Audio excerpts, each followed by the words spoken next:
there is a city in America where, for 31 days in a row, the temperature did not drop below 110 degrees, where the ground can get hot enough to send you to the hospital if you fall on it, where, in a single recent summer, the heat killed more than 600 people, where it can go months with meaningful rain, in the middle of one of the hottest, driest deserts in North America, a place so hostile that, by every rule of nature, no great city should ever be able to exist there at all.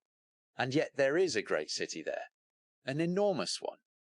The fifth largest city in the entire United States, with a metro area of nearly 5 million people, sprawling across the desert floor, its swimming pools and green golf courses and glass towers shimmering in air that regularly climbs past 115 degrees. That city is Phoenix, Arizona.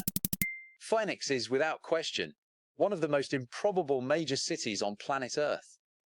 A metropolis of millions in a desert that gets less rain than almost anywhere in America, where the summer heat is not just uncomfortable but genuinely lethal, and where the nearest reliable water is hundreds of miles away. Nothing about this place says, build a giant city here. Everything about it screams the opposite.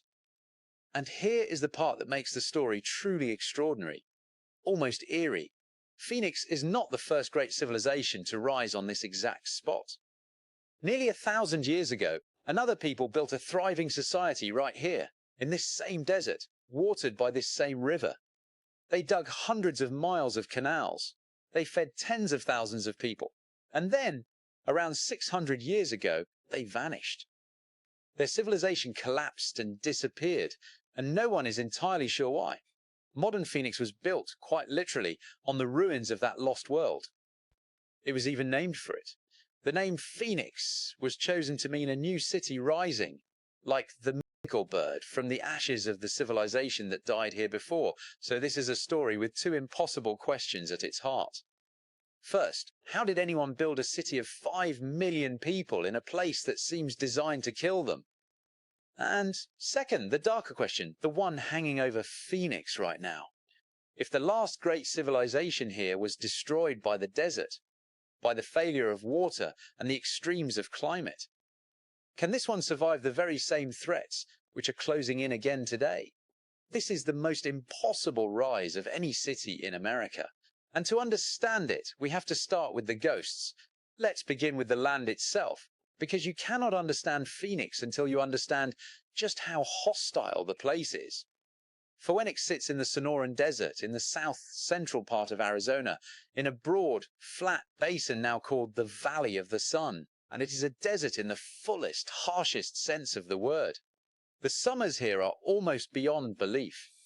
Daytime temperatures routinely soar past 110 degrees Fahrenheit for weeks on end. In one recent summer, the city set a record that's hard to even process. 31 consecutive days at or above 110 degrees, and a stretch of 100 straight days at or above 100 degrees. The nights barely cool off. The pavement gets hot enough to cause serious burns. And it kills people. In that same brutal summer, heat was blamed for the deaths of more than 600 people in the Phoenix area alone. This is not a metaphor. In Phoenix, the climate itself can be deadly. And then there's the water, or rather, the lack of it. The Sonoran Desert is one of the driest environments in North America. Phoenix receives only around 8 inches of rain in an entire year, and in a bad year, far less. For comparison, a typical city in the eastern United States gets 4 or 5 times that much. There is no Great Lake here. There is no reliable mighty river running through a lush valley. There is a river, the Salt River, but for much of the year, in its natural state, its bed could run bone dry, and then, in a wet season, it could explode into a raging, destructive flood. This was not a gentle, dependable water source. It was a temperamental, dangerous thing. Now, the Sonoran Desert is not a lifeless wasteland. Far from it. It is one of the most beautiful and biologically rich deserts on Earth, home to the giant saguaro cactus, those towering many-armed sentinels that live for 200 years and exist nowhere else in the world. Twice a year, brief rains bring the desert to sudden, startling bloom. In late summer, Dramatic monsoon storms can roll in, throwing up towering walls of dust called haboobs and unleashing violent bursts of rain and lightning. It is a place of stark, otherworldly beauty.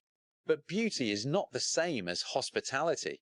This is a landscape exquisitely adapted to survive with almost no water, and human beings are not so picture the challenge. Brutal, killing heat for a third of the year, almost no rain, no dependable water. Soil that turns to dust without irrigation. This is a place that for most of human history could support only small numbers of people living very carefully, very close to the edge of survival. The idea that you could put a city of millions here would have sounded like madness to almost anyone in almost any era. And yet, someone tried it, long before the United States existed, and for a while they succeeded brilliantly. More than 1,000 years ago, a people we now call the Hohokam lived in this valley.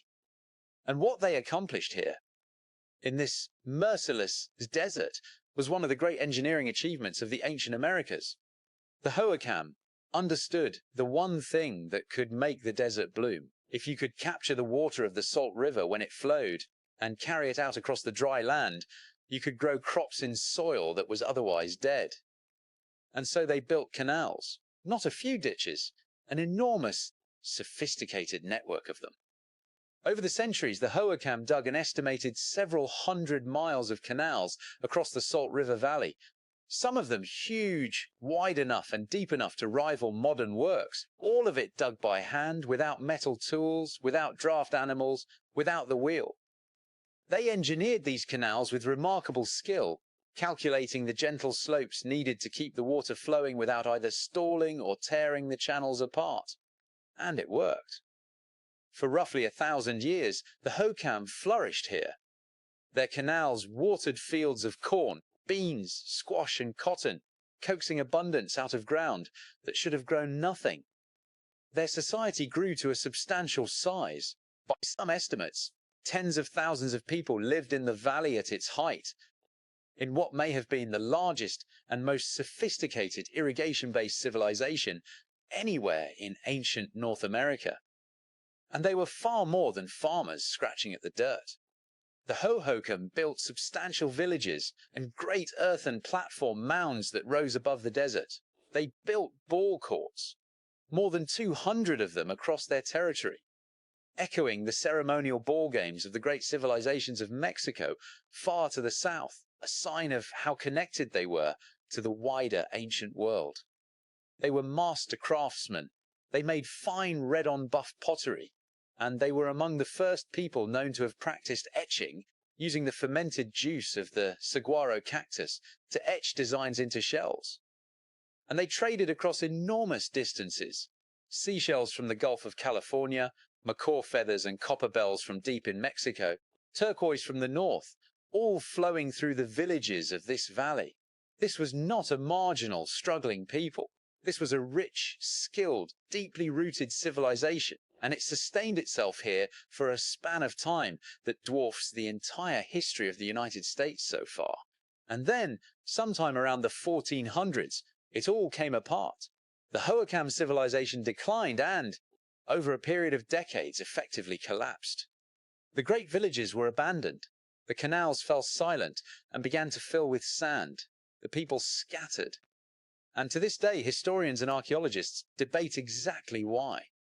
There was likely a combination of catastrophes, long punishing droughts that starved the canals of water, followed perhaps by devastating floods that tore the system apart. The slow poisoning of the soil by salt, a hidden danger of irrigating desert land for centuries, possibly disease or conflict, or the strain of too many people depending on a system that had reached its limit.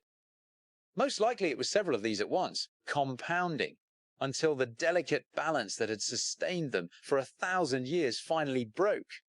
But notice the shape of it, because it matters enormously for what comes later. The Hohokam were not destroyed by ignorance or laziness. They were, by any measure, brilliant at surviving in this desert, better at it, arguably, than anyone before or since, right up until the very end. They had mastered the water. They had built a thriving world. And it was precisely their success, their large population, their total dependence on a single irrigation system, their transformation of the entire valley to serve their needs, that left them so terribly exposed when the climate finally turned against them. The more completely they had conquered the desert, the more catastrophically they fell when the desert reasserted itself. That is not a comforting lesson for a modern city of 5 million people that has staked its entire existence on conquering the very same desert. The people who came after gave them the name we still use. The word Hohokam comes from the language of the Odom people, the native nations who live in this region today and are considered descendants of those who remained. And it is often translated as those who have gone, or, more hauntingly, all used up. A civilization that used up its place and vanished.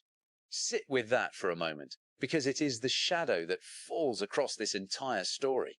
A great society rose in this valley, built its life on the water of the Salt River, thrived for 1,000 years, and then was destroyed, most likely by the failure of water and the extremes of climate. Its ruins lay silent in the desert for 400 years. And then, in the 1800s, a new group of people arrived, looked at those ancient canals, and decided to try the whole thing all over again. The man who restarted it all was named Jack Swilling, and he was, frankly, an unlikely founding father.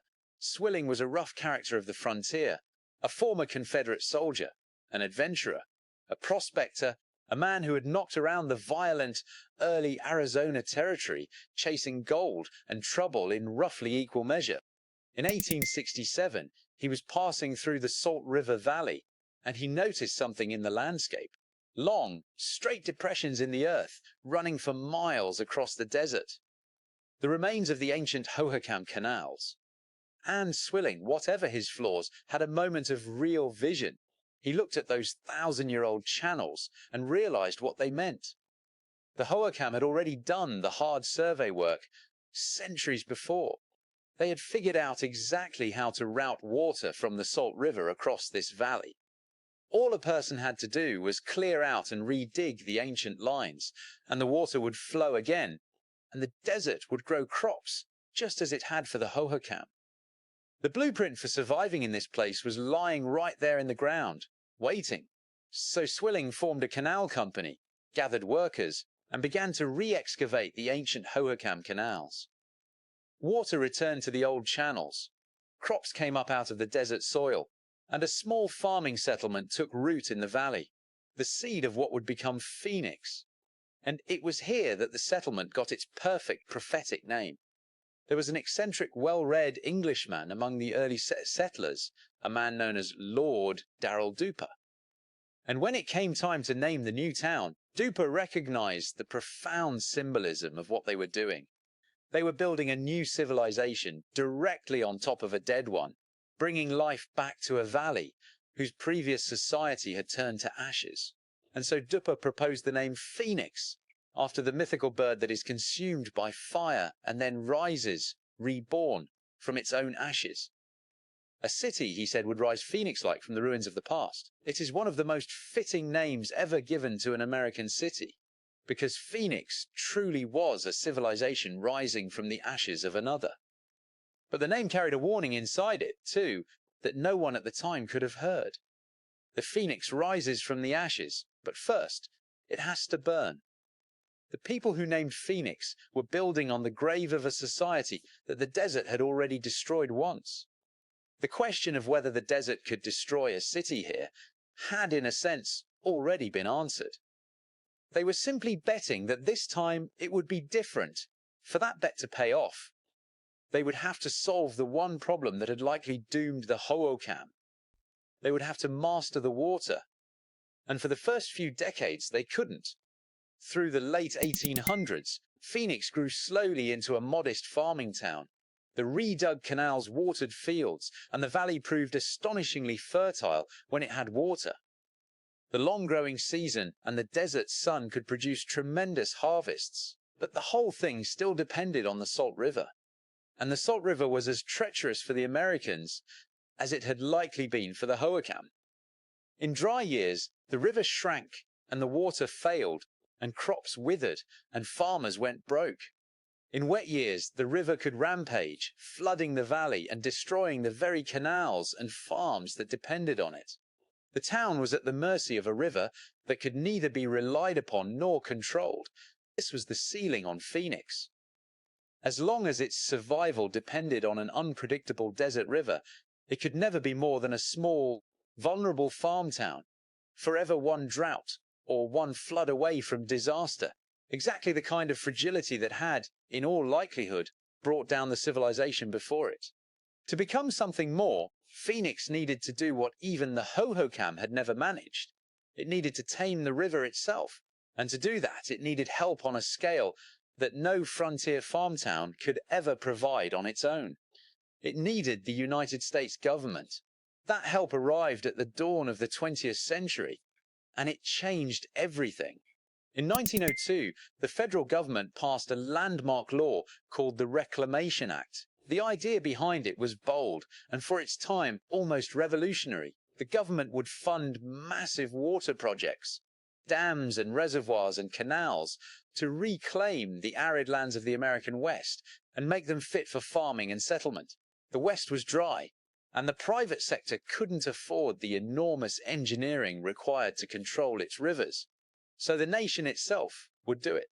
And one of the very first and most important projects chosen under this new law was on the Salt River to save the farmers of the Phoenix Valley. The result was the Theodore Roosevelt Dam.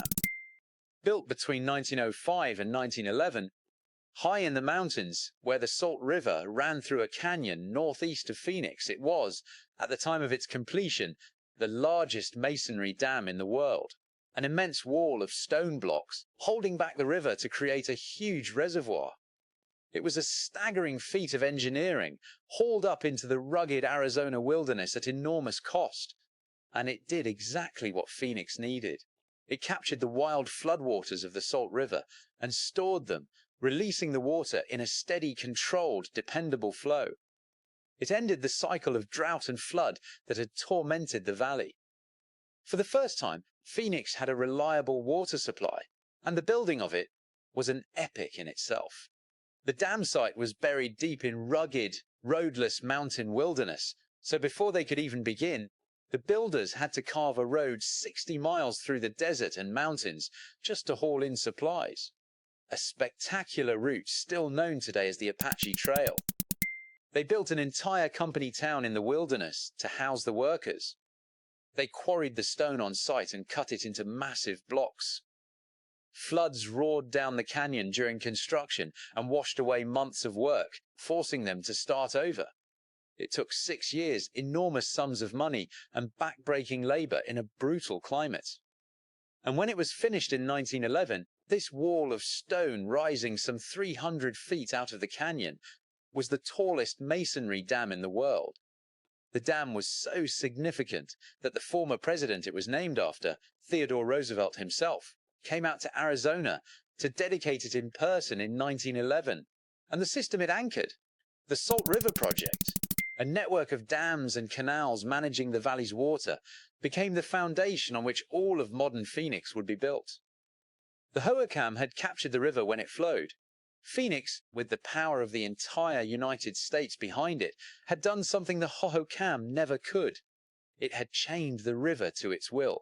With reliable water, the valley boomed as farmland. Phoenix became the center of a rich agricultural region, and Arizona's economy came to rest on what was sometimes called the 5 C's. Copper from its mines, cattle from its ranches, cotton and citrus from its irrigated fields, and climate, the endless sunshine that would, in time, become the greatest draw of all. The desert had been made to bloom on a scale even the Hohokam had never achieved. But here's the surprising thing. Even with the dam, even with the water, even with the booming farms, Phoenix stayed relatively small for decades. By 1940, more than 70 years after its founding, Phoenix was still just a modest desert city of around 65,000 people. It was a pleasant, sun-soaked agricultural town, but it was nobody's idea of a great American metropolis, because water alone was not enough. There was still that other enemy, the one the dam couldn't touch: the heat. As long as the summers in Phoenix were a months-long ordeal of brutal, inescapable, dangerous heat. There was a hard limit on how many people would ever choose to live there. You could water the desert, but you couldn't yet make it comfortable to live in. Two inventions and one world war were about to change that and unleash one of the greatest population explosions in American history. The first thing that transformed Phoenix was a machine: air conditioning. It's almost impossible to overstate how completely air conditioning remade the American desert. For all of human history up to the 20th century, the brutal summer heat of a place like Phoenix was simply a fact of life that you endured. Families slept outside at night, on screened sleeping porches, praying for a breath of cooler air. They hung wet sheets in doorways and let the breeze evaporate the moisture to steal a few degrees. Early on, many homes used evaporative coolers, swamp coolers, they called them. That helped a little in the dry heat, but failed miserably once the humid monsoon season arrived. People rearranged their whole lives around the sun, working at dawn and dusk, and hiding in the shade at midday. And those who could afford to flee the worst of the summer, the wealthy, the seasonal residents, simply left, emptying out the town in July and August. The heat was a wall, and it kept the desert cities small. The heat was a wall that kept the desert cities small. Air conditioning tore that wall down. Once you could cool a building, a home, an office, a store, a factory, the desert summer went from a life-defining hardship to a minor inconvenience you experienced only in the dash from your cooled house to your cooled car to your cooled workplace. Air conditioning made it possible, for the first time, for millions of ordinary people to live comfortable, modern lives in a place that had always been too hot to bear. As air conditioning spread through American homes and businesses in the mid-20th century, it effectively unlocked the entire desert Southwest for mass settlement. And nowhere would that matter more than in Phoenix. The single greatest barrier to the city's growth, the killing heat, had, in a sense, been solved by technology. The desert was now air-conditioned, and that changed the entire calculation of who might want to live there. The second great force that transformed Phoenix was the Second World War. When America entered the war, the military needed places to train its forces, especially its pilots, and Phoenix turned out to be nearly perfect for it. The very things that made the region a hard place to live made it an ideal place to train an air force. The skies were clear and cloudless almost every single day of the year. The land was wide open and empty, and flying weather was reliable in a way it could never be in the cloudy east. So the military poured into the Phoenix area, building a cluster of airfields and training bases across the valley. Places like Luke Field, which trained so many combat pilots, it billed itself as the home of the fighter pilot. Williams Field, Thunderbird Field, and Falcon Field, where even British Royal Air Force cadets came to learn to fly under the reliable Arizona sun. Tens of thousands of servicemen came through Phoenix during the war years to learn to fly and to fight. And defense factories sprang up to supply the war effort. Aircraft and aluminum plants and more, bringing real industry and thousands of jobs to what had been, just a few years before, a quiet farm town. The war didn't just touch Phoenix, it industrialized it, almost overnight, and the war planted a seed that would bloom explosively afterward. Because so many of those young servicemen who trained in Phoenix, young men from the cold, crowded cities of the north and east, fell in love with the place. They experienced the warm, dry winters, the endless sunshine, the wide-open western landscape, the sense of a young city with room to grow, and they filed it away. When the war ended, huge numbers of them came back, this time to stay to build careers and raise families in the sun. The war had introduced Phoenix to a whole generation of Americans, and many of them decided the desert was where they wanted to spend their lives. Now put the two forces together, because their combination is what created modern Phoenix. Air conditioning had made the desert livable. The war had made the desert known and desirable. And into that opening rushed the third ingredient. Jobs, after the war, major companies began to discover Phoenix, and they came for reasons that added up to an irresistible package. The electronics giant Motorola opened operations in Phoenix in the late 1940s, and it was a landmark moment, a signal that this was not just a farm town anymore, but a place for modern high-technology industry. Other big manufacturers and defense and electronics firms followed, and you can see exactly why they came. Phoenix offered cheap, wide-open land to build on. It offered a warm, sunny climate that, now that everything was air-conditioned, was a genuine selling point for attracting workers. It offered low costs and a business-friendly, low-tax, non-union environment. And it offered that steady, government-secured water supply from the Salt River Project. For a company deciding where to build a factory or a headquarters in post-war America, Phoenix was suddenly one of the most attractive deals in the country. And so the boom began.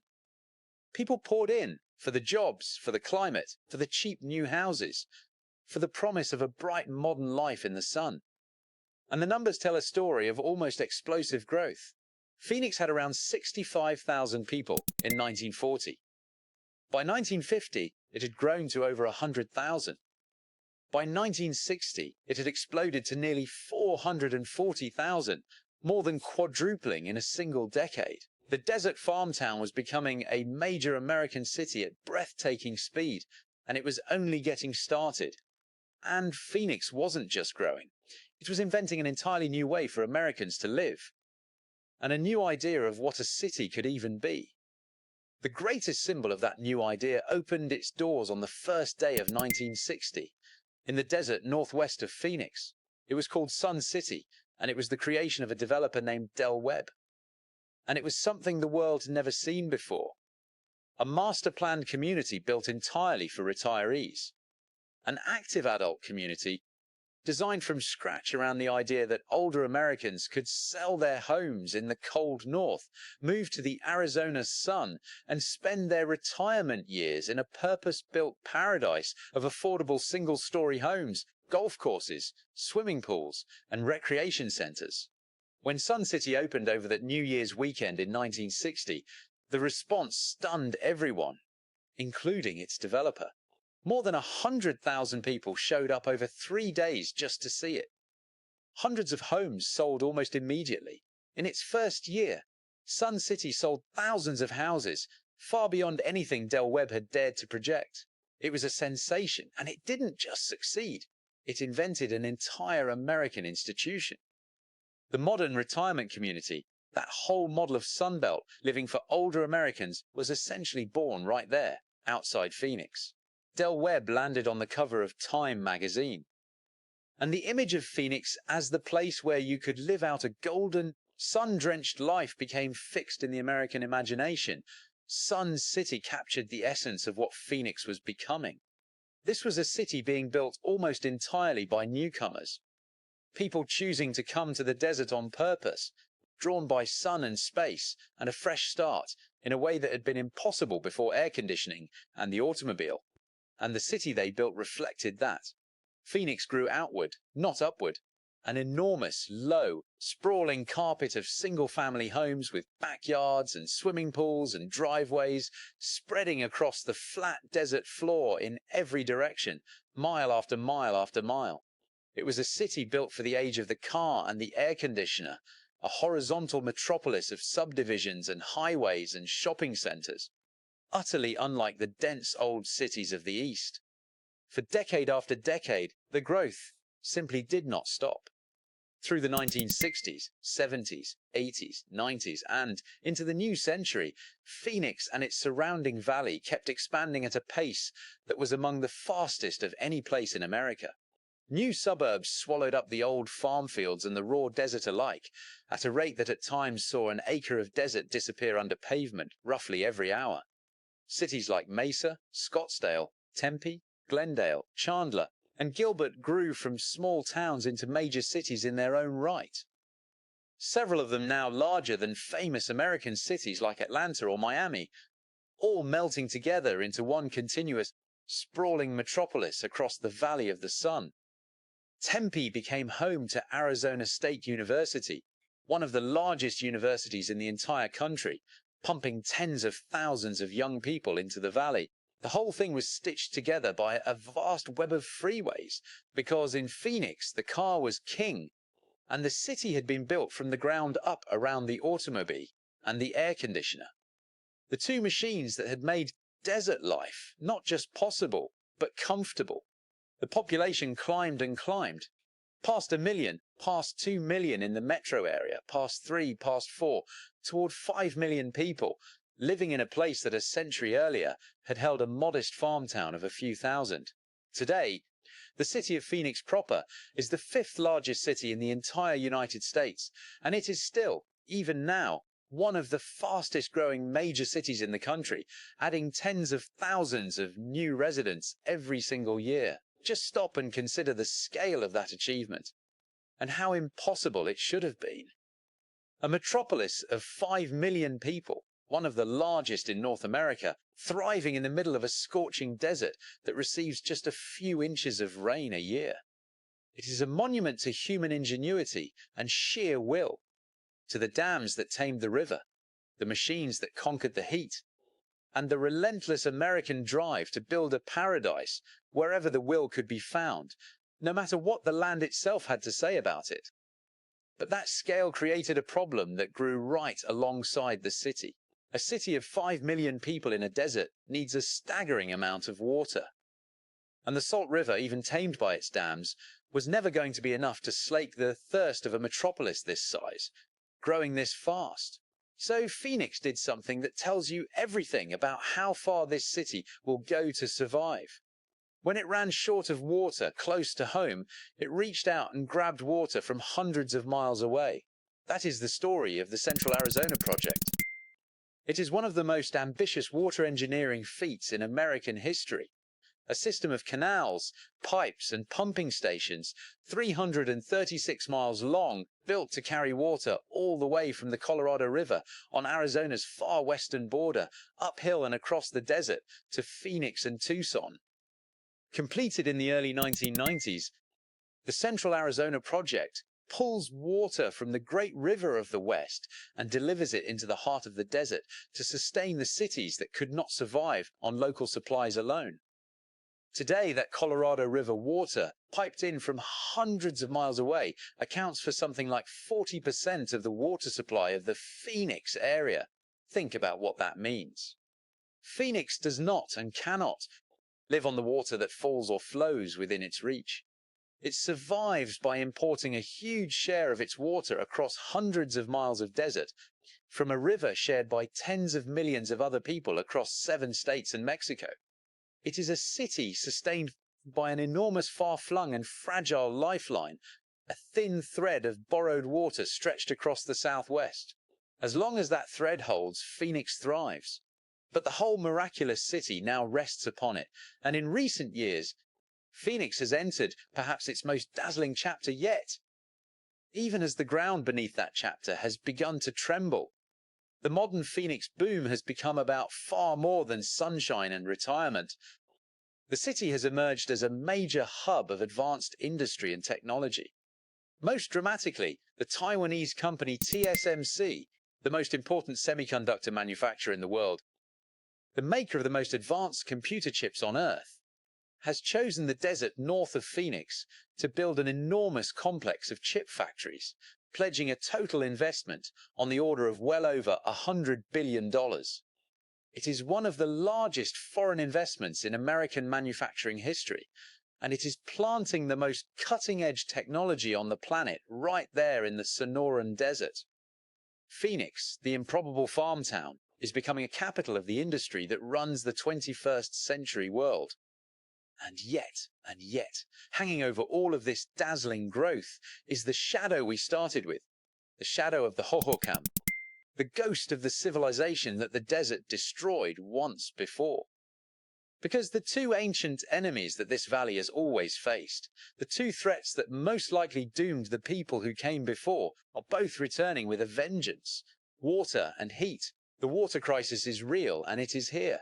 The Colorado River, that far-off lifeline that supplies so much of Phoenix's water, is in deep trouble. Part of the problem is old. More than a century ago, the states of the West signed an agreement dividing up the Colorado's water. And they divided up more water than the river actually carries in most years. The river was overpromised from the start, and now the shortage has been made catastrophic by the climate. The Colorado Basin has been gripped for more than 2 decades by a drought so severe and so prolonged that scientists have taken to calling it a megadrought, the worst the region has seen in over 1,000 years. The 2 great reservoirs on the river, Lake Mead and Lake Powell, have dropped to alarming lows, exposing bathtub rings of bare rock hundreds of feet high where the water used to be. There simply is not enough water in the river to meet all the demands placed on it by the roughly 40 million people and the vast farms across 7 states that depend on it. And so, painful cuts to Colorado River water are now being negotiated and imposed across the region. And here is the cruel twist for Phoenix. Because of the order in which the western states secured their water rights long ago, Arizona holds some of the most junior rights on the river, which means that when the cuts come, Arizona and the Central Arizona project that feeds Phoenix is near the front of the line to lose water. The city that reached 300 miles across the desert to grab the water it needed is now watching that distant source dwindle and finding that its claim on it is one of the first to be cut. To cope, Phoenix has been forced into an elaborate scramble, banking water underground, striking water-sharing deals with neighbors, and tapping ever deeper into groundwater. The ancient water beneath the desert that, once used up, does not come back in any human timescale. And the heat is intensifying.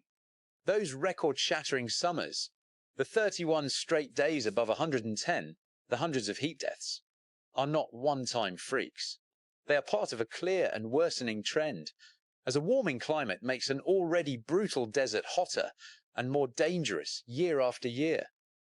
There are real questions being asked now by serious people about the long-term limits of human life in a place this hot, especially for the poor and the vulnerable who cannot always escape into the cool. It is impossible not to hear the echo. A great civilization rises in this valley. It thrives by mastering the water. It grows large and confident, and then the climate turns against it, and the water begins to fail, and the very foundations of its existence, the things it had learned to take for granted, start to crack. That is the story of the Hohokam, and whether it will also be the story of Phoenix is, right now, an open and deadly serious question. The city name for the bird that rises from ashes is being forced to confront whether it too could someday burn. So what is the real lesson of Phoenix? It is, on one hand, one of the most triumphant stories of human ambition in all of American history. Phoenix is proof of what human beings can accomplish through sheer engineering and will, faced with a place that nature had made almost uninhabitable. No water, killing heat, a graveyard of a previous civilization. Americans built a metropolis of 5 million people anyway. They chained a wild river with one of the largest dams on Earth. They conquered a lethal climate with a machine. They reached 300 miles across the desert to steal the water they needed from another river entirely. They turned a graveyard into a garden, a furnace into a paradise, and they did it in little more than a single century. There is something genuinely magnificent in that, in the refusal to accept that any place is truly off limits to human hope. And it's worth saying clearly that Phoenix is not helpless in the face of what's coming, and its story is not necessarily a tragedy in the making. This is a city that has solved impossible problems before. Arizona actually manages its water with more discipline than many people realize. Decades ago, it passed tough laws to rein in the reckless pumping of groundwater, and Phoenix has stored vast reserves of water underground for exactly the kind of drought it now faces. The city is genuinely a leader in figuring out how to survive in a hot, dry world, and in an age when more and more of the planet is becoming hot and dry. The lessons being learned in Phoenix right now may matter far beyond Arizona. If any city can engineer its way through a water crisis, it may well be the one that has spent its whole existence engineering its way through the impossible. But Phoenix is also a warning, written in the sand. Because underneath the golf courses and the swimming pools and the endless subdivisions lies a truth the city has spent 100 years trying not to think about. This place was never meant to hold a city this size, and the natural forces that say so have not gone away. They were only held back by dams, by machines, by borrowed water, by human cleverness pushed to its limit. And now those forces are pressing back harder than they have in centuries. The same valley holds both the greatest monument to human ingenuity in the American desert and the silent ruins of the last people who thought they had mastered this land, the people the Odom called all used up. Phoenix rose, phoenix-like, from the ashes of a civilization the desert destroyed. It became one of the great cities of America, a wonder of ambition and engineering, a place millions of people are proud to call home. Whether it has truly escaped the fate of the world it was built upon, or whether it is only living out an older story that has not yet reached its end, is something we do not yet know. The most impossible city in America has risen. The only question left is whether it can stay risen in a desert that has swallowed a great civilization once already. If you found this story as remarkable as I did, consider subscribing. There are dozens more American cities with histories just as astonishing and just as forgotten, and we're going to tell every one of them.